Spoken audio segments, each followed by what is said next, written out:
So I thought this afternoon I'm going to talk with you guys about God's restoration and about integral mission as a means of reaching those who are unreached or underreached with the gospel. So you can show the next slide too. I'm going to, and you can go on to the next slide. I'm going to illustrate what I'm talking about with examples of how God is restoring the lives of individual children and also whole communities through the work of the Bethany Children's Trust, which is a Christian charity that I founded 25 years ago, and I still work with as a consultant. And the work of the Bethany Children's Trust is all about what God is doing as part of his mission to restore all things.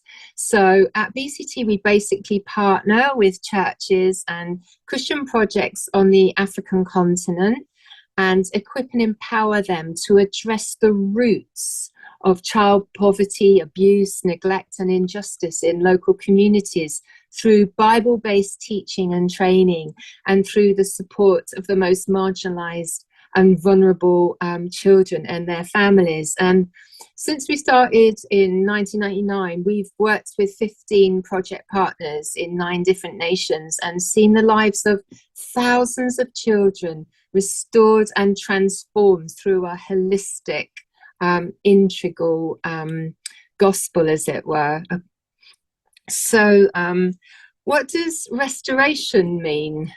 I don't know if either of you have watched the BBC One television programme here in the UK called The Repair Shop, but it's where family heirlooms or broken old things of sentimental value are restored to their original glory by a team of experts working together. So some of these experts might be carpenters, or they're leather workers, or whatever, metal workers. And people often bring to them things like this teddy for restoration. If you want to show the next slide. This is a slide of the repair shop team, and so it's items like this teddy that people bring along, and you can see that on the left we can see this teddy as he was before he was restored, and he's barely recognizable as a teddy, but on the right we see him beautifully and lovingly repaired and brought back to what he was meant to be like. And for me, that's what restoration means, to bring something back to its original intended condition. And we see throughout the Bible, don't we, that God is a God who wants to see all things, the whole of creation, restored back to what he originally intended. And in Acts 3, verse 21, the Apostle Peter says this: "For he, Jesus, must remain in heaven until the time for the final restoration of all things, as God promised long ago through his holy prophets." And we know, don't we, as one of our friends was alluding to in her devotion just now, that in the beginning, as we read in the Bible, in the book of Genesis, mankind was in perfect relationship with God and with one another and with the rest of God's creation. And there was this beautiful harmony. Eden was a perfect paradise where Adam and Eve walked closely with God. And then when they rebelled against him, sin broke their relationship with God and blighted their relationship with others and with the natural world. So violence and hatred, jealousy and greed, abuse and promiscuity, deceit and death were unleashed, and poverty in all its manifestations. And we clearly see all of this in the world today, don't we? But like the teddy on the left, mankind's sin and rebellion against God has led to us being deformed by it, so that we're no longer recognizable as the beautiful and glorious beings that God created us to be. And because we're not caring for God's creation as he commissioned us to, even the natural world is suffering, as we can see with the consequences of climate change, etc. And although there is still much in life, isn't there, that is beautiful and to be celebrated, brokenness and suffering is all about us. But there is hope. As we know, the overarching story in the Bible is of God acting to restore mankind's relationship with him and with each other and the world around about us. So ultimately, as we turn to Christ, he sends the Holy Spirit to live within us. And because of the Holy Spirit's work in the lives of us who believed, we are being transformed to become more like Jesus, radically and gradually restored back to our former glory and to what God intended us to be like. Just like the teddy on the right, who is now restored back to his former glory and who's beautiful again. And that's what we want for the people that we are working with, isn't it? Whether we're on mission here in the UK or overseas, we long to see this holistic restoration. But we know that we're living in the in-between times as we await Christ's return and the restoration of all things. But in the meantime, God has commissioned us as his people to be co-workers with him in bringing restoration, not just to individuals and families, but to entire communities. And I guess this afternoon, I just want to sort of like raise our confidence and hope in the gospel and the power that it has to transform and to restore. So back to the work of the Bethany Children's Trust. In all that we do, we want to be used by God to help bring his restoration to the lives of marginalized, impoverished and hurting children, like those who are living on the streets, those living with HIV disease, those living with disability, and those accused of being witches, children who are abused and neglected, outcast and abandoned. And we want God to use us to help address the corrupted world systems that are at the root of much injustice. So we're not just doing a little bit of charity work. Our vision is so much bigger than that, because through our work, we want to demonstrate God's healing and restoration and to give a foretaste of what it will be like when all things will be made new when Jesus comes again. And we are seeking and also seeing the restoration, not only of individual children, but also of families, and in some cases, the beginnings of restoration of whole communities.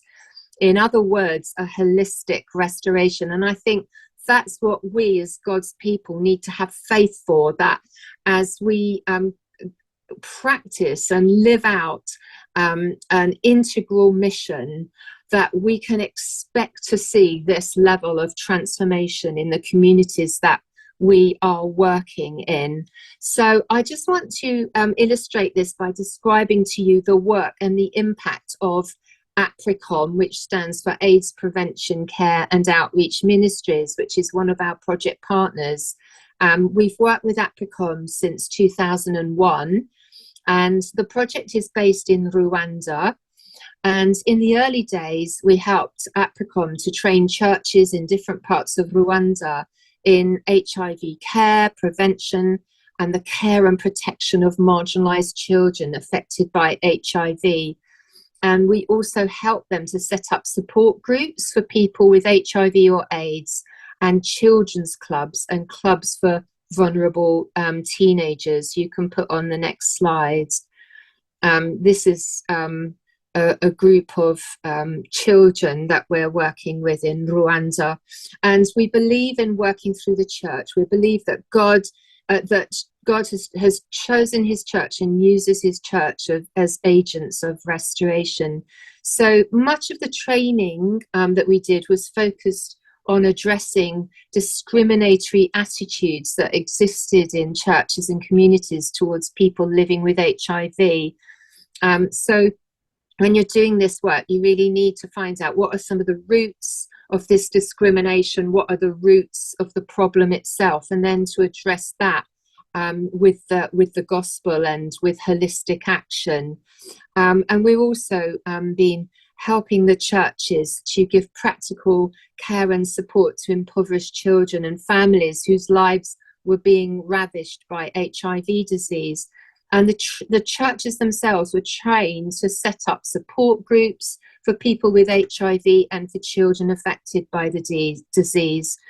So God used our wonderful friends and partner APRICOM team to bring restoration to these families by consistently demonstrating the love and the care and the compassion of Jesus in radical action, flying in the face of local discrimination and persecution and giving a different narrative that these people were precious and valuable and that they had life to live and something to give, whether they've got the disease or not.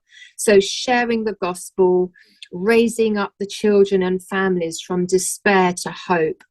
And the wonderful thing that happened was we began to see that those who were being cared for, who were living with HIV or AIDS, began to care for others with the disease or began to care for others in their community. And now around Rwanda, there are many life-filled support groups for people with HIV that are run by those living with the disease because, as our friend said earlier, they have got the gifts, they've got the skills, they've got the ability. What they really just needed somebody to do was to lift up their hands and lift up their heads through a holistic gospel. And so they are now running their own support groups. You can put on the next slide, and that have life, and they have life and hope of Jesus at the heart of them. This is one of the support groups. And as a result of this work, attitudes of people in local churches and communities towards people with HIV or AIDS have radically changed. And in fact, people comment that it's those living with the disease who are the most full of life and hope in their communities, which is an amazing witness, isn't it?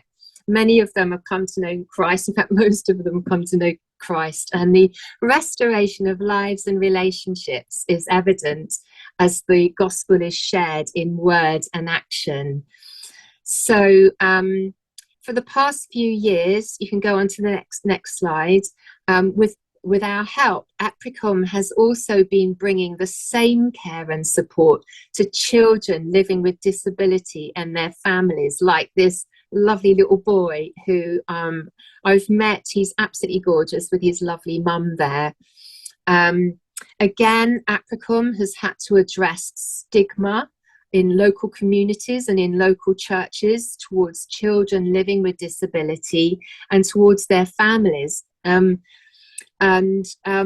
who are being outcast because of this stigma and rejected by churches and communities alike. But through using our Bible-based training materials, which we've produced, and training the churches in the care and support of children living with disability, this has been now rolled out in different areas of Rwanda. You can show the next slide.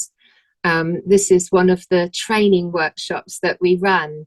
And now, as a result, several churches, because they've come under the conviction of the gospel and because they've received some practical training in care of people with disability, they're giving holistic care and support to children with disability in their communities.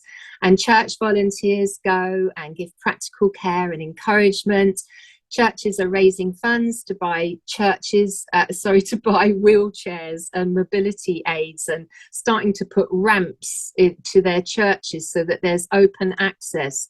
And they're helping to address some of the barriers to inclusion in their communities for people living with disability. And they're teaching parents and guardians how best to care for their children. So the churches really are being agents of restoration.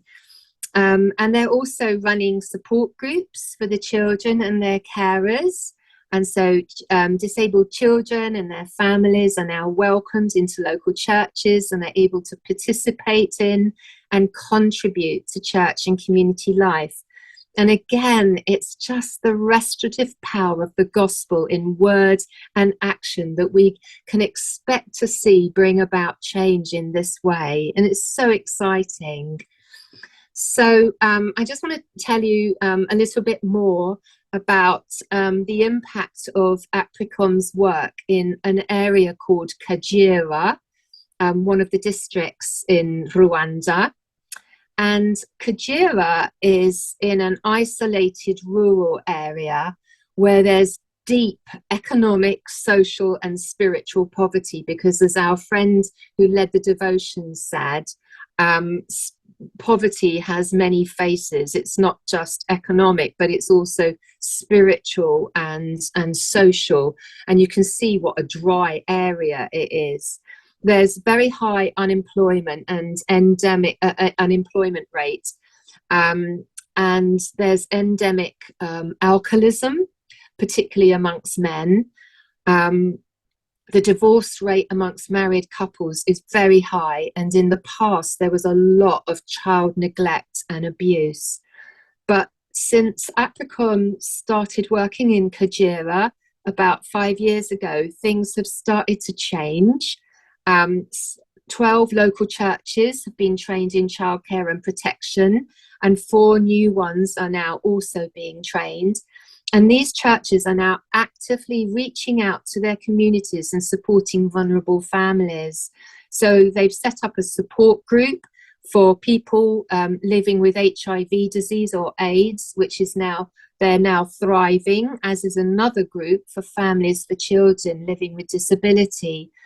And again, group members are helping to care for one another and supporting each other. So they're not dependent, they're not like relying on others. The whole approach is to raise these people up, to live life to the full, to find their own giftings, to find their own skills, to find their identity in Jesus. And now they are caring for and supporting one another's. And the groups run themselves now with just a bit of background support from APRICOM. And the attitudes of local churches and local community members towards children with disability and people living with HIV disease have completely changed. And where child abuse and neglect used to be the norm in Kagera, now children are increasingly being valued and protected, which is really exciting. And as you can see in this slide that's up at the moment, up to 90 local children are now regularly attending APRICOM's children's clubs, where local people have been trained to run those clubs, where the children play games, they learn life skills, practical life skills, and they receive Bible teaching.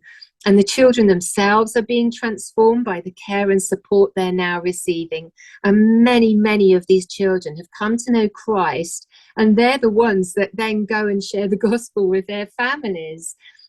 Family relationships are improving, and many adults are now no longer drinking as they find love and care and support and purpose and meaning in Christ. So I'm just going to share with you the story of a young woman called Jael, which is a pseudonym, that's not her real name, and her parents. So Mama and Papa Jael, they live in Kagera, and they too have been impacted by the gospel in a wonderful way. So Jael is 16 years old, and she lives with epilepsy and multiple physical and intellectual impairments. She's a beautiful young woman, smiling, loving young girl. But when the leader of APRICOM first met this family, her father, Papa Jael, drank heavily, and he would have hardly anything to do with his daughter because he was so ashamed of her, because there's so much stigma. But now, although Papa Jael still struggles not to drink, he's vastly reduced on what he drinks now. He drinks far, far less. And crucially, he and his wife have grown to love and care for Jael and have a personal relationship with Jesus, which is brilliant. So this impoverished family live in a tiny little cramped home, and they do struggle to make ends meet. You can show the next couple of slides. So this is them in their home with a couple of workers, and you can see there Mama Joelle and Papa Joelle, one or two of the local pastors, and Jael herself sitting on the floor there. A local church leader called Pastor Sebahizi, who has been trained by Apricom, now visits and supports the family. And he's just this beautiful man who's got so much gentleness and humility. And God has really opened his heart now through the word and through teaching and training to children and adults with disability.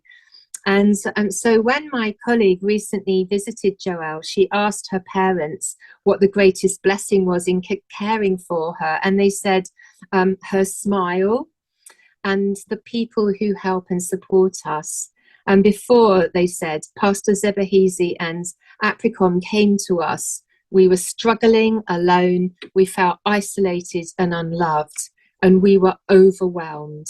Now people come and help and listen to us and pray with us, and we feel loved. You can see in the next slide that one of the churches, in fact it's the leader of Apricom's church, has provided the family with a cow, which we hope will produce milk and babies and calves. And Mama and Papa Joelle are going to try and raise funds through this cow. But the wonderful thing is that Mama and Papa Jael themselves now host a support group for 15 families with children with disability in that tiny little home of them. They've so been raised up in their identity and in confidence and in who they are, that they now host and help to lead this support group for 15 other families with children with disability. And the awful thing is that previously they had no idea that there were any other children living in their village who had disability like Jael. Because of the local stigma and prejudice, the families hid their children away. But now, through this holistic, integral gospel, harmful attitudes are being addressed, and the children are being brought out into the open and valued. Papa Jael said, "We have discovered that there are other families like ours. Pastor Sebahizi brought us together, and now we meet together as a support group in our house and share our lives together. We are no longer alone." And so I just love this so much. This is the power of the gospel of Jesus that is able to change and transform harmful attitudes and beliefs and practices, to address human sin in all its manifestation, and as we have seen, to restore broken relationships with God, with each other, and with the world around about. And in Isaiah chapter 61, verses 1 to 2, it says this: "The Spirit of the Sovereign Lord," oh, I'm going to start crying at this because it gets me every time. "The Spirit of the Sovereign Lord is upon me, for the Lord has anointed me to bring good news to the poor. He sent me to comfort the brokenhearted and to proclaim that captives will be released and prisoners will be freed." You know, that family were living like prisoners. Those 15 families were living like prisoners. Those children were living like prisoners, but they have been released from the impact of sin in their in the lives of the family, of the community, and those sinful attitudes that have been imbibed over generations. and they're set free now, which is just beautiful. And this was the mandate of Christ, and it's the mandate that he has commissioned us as his people to run with and to seek to fulfill. And we know, don't we, that the need is great.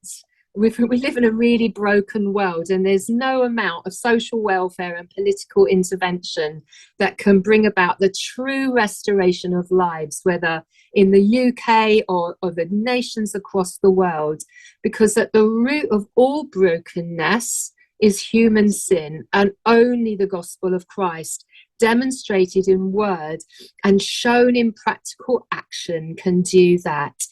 And so in our cross-cultural mission, there is a need as never before for the gospel to be shared in a way that is integral, by which I mean in word and in compassionate, loving, transformative action. And in 1 Samuel chapter 2, verse 8, we read Hannah's prayer of praise, where she says, "He, God, lifts the poor from the dust and the needy from the garbage dump. He sets them amongst princes, placing them in seats of honor. He restores their honor. For all the earth is the Lord's, and he has set the world in order." And my prayer is that he will use each one of us on this call, and whoever's listening to this, to help advance his order of righteousness, mercy and justice in this world, and to restore all things back to the way he always intended. So bless you. Thank you for listening.